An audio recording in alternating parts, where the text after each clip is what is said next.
Today I was talking about how marketing needs to play a role in securing the great transition that we're about to make from the kind of carbon world that we live in today to the net zero economy that comes next. I said marketing needs an upgrade because it's kind of running an old-fashioned model. We're obsessed about using technology to make marketing more efficient. We're thinking about data and e-commerce. But how do you drive that to a more positive outcome for people and planet? To me, the marketing system's got a bug in it at the moment, which is we're making people buy too much of the wrong stuff too often. What could we do actually to flip that? At Eden Lab, we had 5 key levers. The first one is sustainable value proposition. So what actually is the value exchange with the customer, and how can you make that one which is more sustainable or entirely sustainable versus what was being sold before? And you don't have to just sell it as buy this one because it's green, you buy it because it's better.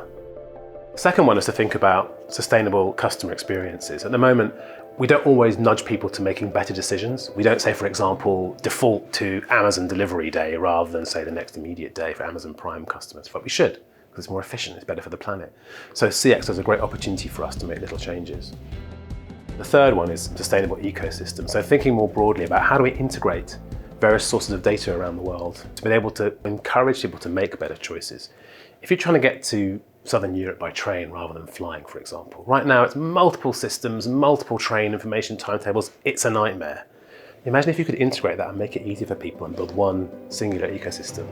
That would be quite transformational. And there are companies, we're working with some that are doing that. The fourth one is spark the imagination. Like, we need to drive people towards an exciting view of the future, not just hide them from a doom-laden one. Examples of stories where you show the future that could be one where we're not destroying the planet, where nature is priced in, but it's still appealing. What about if we use carrot rather than stick? How do we tell those stories and get people excited? And the fifth, and perhaps the most fundamental really, is it's one thing to tell great stories in communications, but really, unless you've got a fundamental shift in your business model to go with it, you're at risk of greenwashing. And that means really having a much stronger think about how do we make money? What is it we actually provide people? Where do we get that from? Are we being circular in our business models? Are we wasting material and we could be reusing it?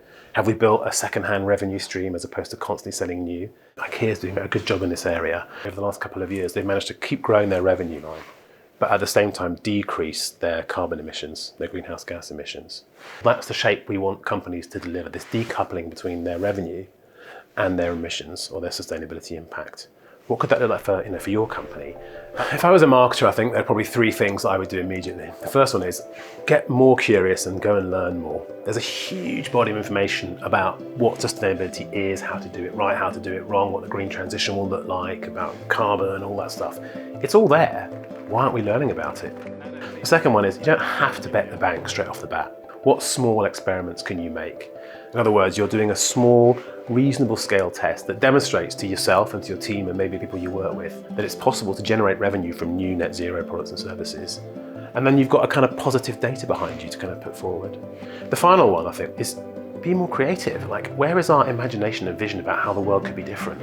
What is your vision for how your company will thrive and exist in 2028, 2029? I think marketers are in a fantastic position to drive change.